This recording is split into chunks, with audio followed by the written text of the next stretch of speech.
Hey everybody, how you guys doing? Jerome Rubio here from the GenX Experiment. And today's video is part 2 of I'm 58, I avoid people now, and here's why. Now in part 1, we had 3 other reasons as to why I avoid people. The first one was that it's the Gen X way. Now Gen Xers, we've always loved our solitude, and we always hung around with very small groups of people so we can build a strong bond with our friends. And like I said, I was an artist and I loved to draw. So I loved having my alone time that helped me focus on the paintings and the drawings that I was doing at that time. And my friends were very respectful to my alone time. So that was really, really awesome. We also talked about OPD, which is something that everybody loves to avoid in their life. The other people's drama. Life in general has gotten worse and worse through the years. There was a lot more toxicity, and with digital media, the social media and digital world, it has gotten not just worse in real life, but it's gotten just as bad online. And now you're catching it, even when you're home alone, you're catching it on the internet now as well. So avoiding that OPD, the other people's drama, is really important. It's very important, and we talked about that as well. We also talked about solitude. Like I told you, I loved my alone time when I was younger, and I love it a lot more now because it helps me reflect, it helps me reset my focus, and it helps me with problem solving, and I'm sure that it helps all of you that way as well. And it's just really good for our emotional state and our mental state of mind. So those are the 3 things we talked about in part 1. So in part 2, I want to talk about 3 other things that I'm going through as well. And in this video, I'm going to be very personal, very transparent, and I'm going to let you guys know exactly where I'm at today, but how I'm doing okay, and I'm going to continue to get better and better and better. Because I am a Gen Xer, and I'm tough, and I won't let anything knock me down. And if it does, I will get back up. So the first part that I want to talk about is too broke to help, and how sometimes I feel insufficient. Now, too broke to help, you might think, oh, well, you can help in other ways. Yeah, you can. But here's the way that my mind has been working lately. I'm in a financial situation that I've been in for nearly 5 years. 5 years ago, I injured myself on a job. You guys know that I went through a lawsuit, went to physical therapy. The people didn't want to pay me workman's comp. After I received my winnings, my winnings from the settlement, I owed all this back rent, all my bills, all the money was gone. The only good thing out of it was that I got a brand new desktop computer, a brand new laptop computer, and I was able to go to school. And that's another video. Oh my God, that's a nightmare, with another video coming up soon. So I was doing okay once I was able to pay everything off, but now, and I had a little bit of money left over, so I was able to survive a little bit. Last year, about the middle of the year, I actually got a job. I became a child care provider, and I was doing child care provider services for my niece, watching her 2 boys. Well, in December of last year, about 5.5, 6 months after, an unforeseen problem came up, and I no longer have that position. So January and February have been really, really rough, especially being on SSI. SSI keeps you either right at the poverty level or below the poverty level. It's not very much at all, And I'm also getting food assistance as well. So I'm not in a really good financial situation to help anybody financially. And yes, I could help other people, like it was like helping them move from their home to another home, or helping them move stuff around their house, or just helping them carry things and stuff like that. Yeah, I could do that. But the thing is that my mind sees 3 steps ahead of possibilities that could happen. So yeah, I want to help people. But let's say that you're helping somebody and they're moving and they're kind of in a financial situation as well. There is a possibility that they're going to ask you for some financial help, and I'm going to have to say no and I won't be able to help them, which is going to make me personally feel bad because I like to help people. I really do. So I'm thinking about that situation popping up in another situation where I'm helping somebody, and I would feel really bad if I wasn't able to help somebody. So that's where I am right now with I'm too broke to help. So I avoid people because I don't want that situation to pop up where they ask me for that help and I'm unable to give it to them. So there's that. Part 2 is being the nice guy and never saying no, which also relates to part 1. And we're going to go ahead and get into that part. So being the nice guy and never saying no, I'm that guy. I have been that guy all of my life. When with my friends, ask my friends. With my fiance and her son, which I call my son, ask them. Ask my family. Ask my daughter. Ask any of them. They'll tell you I'm the yes guy. I don't say no. When Christmas comes around, I buy extra presents and have them in my room in case somebody comes over unexpectedly and I have something to give to them, so I don't want them to feel left out. I'm that guy. I buy extra presents for people who may stop by unexpectedly.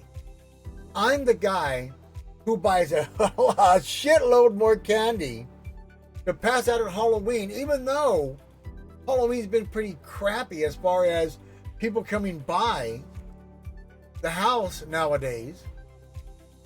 But I buy that same amount of candy just in case we get a whole lot of people and not the very small amount of people that we have been getting. I'm that guy. I like to be the yes guy. I like to help people. So when and don't get me wrong, saying no is extremely necessary in certain situations. And I understand that. And also saying no, basically setting boundaries with certain people, is very, very, very important as well. And I get all that. But I'm the nice guy. If I can help you, if you're that person that I get along with and we have a great relationship and I can help you, I want to be that guy who says yes. And when you're financially strapped, I can't do it. So I avoid people because right now I feel like I can't be that nice guy. I feel inadequate. I feel insufficient, which makes me get stressed. I get anxiety because I worry because I can't help them. So I'm worried about if they're going to be okay. So I start to get anxiety, which leads to depression. Okay? So I get stressed out, I get anxiety, and then I get depressed because I wasn't able to help somebody that normally I would have helped because they are someone that I care about, you know? So I'm that guy. I'm the yes guy. I'm not the no guy. I understand that you have to set boundaries with certain people and in certain situations. I get that and I do that. But generally, I'm the nice guy. So that's another reason why I'm avoiding people now. Because I am in a financial crisis right now. I am financially strapped right now. And what I just talked about leads into the next part. Right now, I suffer from high levels of stress, anxiety, and depression. So, to let everybody know, I am seeing a psychologist every Wednesday right now. Now, the only people who actually know about this are my really close friends, like my friend Travis, my fiance Vanya, my son David, my daughter Angeles, my mom, my brother, my nieces, and my nephew.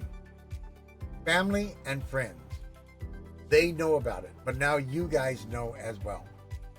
And my family will always be there for me. I have an amazing support system with my family and my friends. My friend Travis will always be there for me. My fiance and my son David, my daughter Angeles will always be there for me. my mom, my brother, my nieces and my nephews, they have always supported me in everything that I did. They're an amazing group of people who have always been there for me, and I know they will always have my back. And I'm just blessed to have them in my life. About 9-10 weeks ago, maybe it's been a little bit longer, maybe 10-11 weeks ago, I had a mild heart attack. I'm 58 years old. I shouldn't be having a heart attack. But I had a mild heart attack, which was devastating to my brain. You know, because you think about, oh shit, what happened? You know, and you start to get all anxious and worried and nervous, you know, and it can lead to depression. And I was like, okay, I got to go see a doctor. So I went to go see my doctor. And then I went to go see a social security doctor, because now I'm more disabled than I was. I have a torn rotator cuff. I have 2 torn tendons on my left shoulder. I have carpal tunnel in both my wrists. I'm nearsighted and farsighted, which means I need glasses to read stuff in front of my face. And I need glasses to see far away to be able to drive and stuff like that. So I'm pretty, you know, I have physical conditions. I'm not going to say that I'm in a really bad way, because all of these things can be dealt with, and there are things that can help you, you know, to get through all this stuff. So with the glasses, that helps me see better. With the anxiety, depression, I see a psychologist. With the heart, I go see a doctor. Seen a doctor, seen a cardiologist, had an EKG. My heart is fine. That's why they say that they think that it was the anxiety, the stress, anxiety, and depression brought on that heart attack. So now I had that to worry about.